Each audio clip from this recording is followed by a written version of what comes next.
Show. And the time is 18 after 6 now. Freedom Day is tomorrow, meaning hospitality in Auckland can finally reopen, but they've been left out of the government's latest stimulus package. Can you believe that? These guys who've done it tougher than probably anyone aren't included in the stimulus package announced yesterday.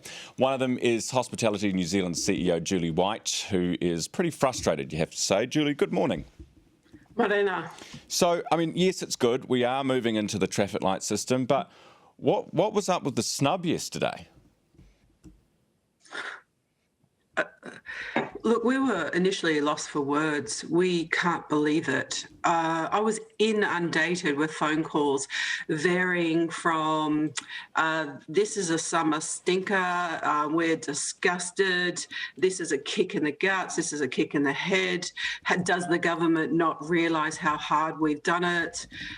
Yeah, look, the sector is beside themselves and quite frankly disgusted that they've been left out. Interesting, Ryan, we got Infometrics to run some numbers. If they actually put the hospitality into the $12 million, we worked out that we would return to the GDP, for every dollar, we would contribute $1.45 to the GDP. So, you know, that $17 million we would have returned directly back to GDP.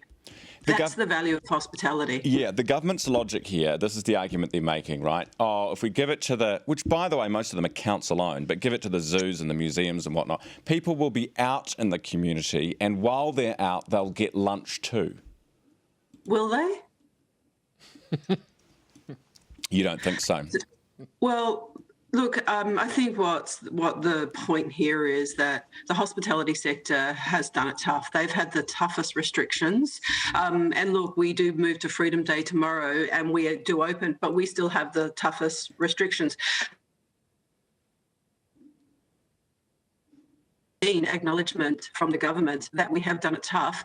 You know, the fact that they have stopped, they've got this one transition payment, and let's face it, most hospitality on average have about 5 to 7 workers, so they're going to only get $7,500 to restart up.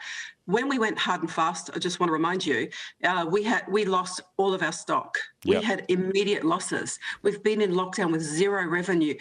As a sector, we have lost 75% of our revenue. That's how devastating this lockdown has been for us. So one thing that Minister Robertson said that he'll look at it in January, perhaps something else. Well, what does that look like? Yeah. What's he going to look at? And it's going to be too late. It just seems a bit mean. And what public pool, what museum have you heard crying out for government, council-owned museum have you heard crying out for government help? It just seems mean, Julie. Don't understand it. Our sector is beside themselves, Ryan. I can't tell you the tears and frustrations that I received yesterday is heartbreaking. So you've got to remember the people behind this. They've got families. These are people we're dealing with. They have remortgaged their houses. They've borrowed money from their friends.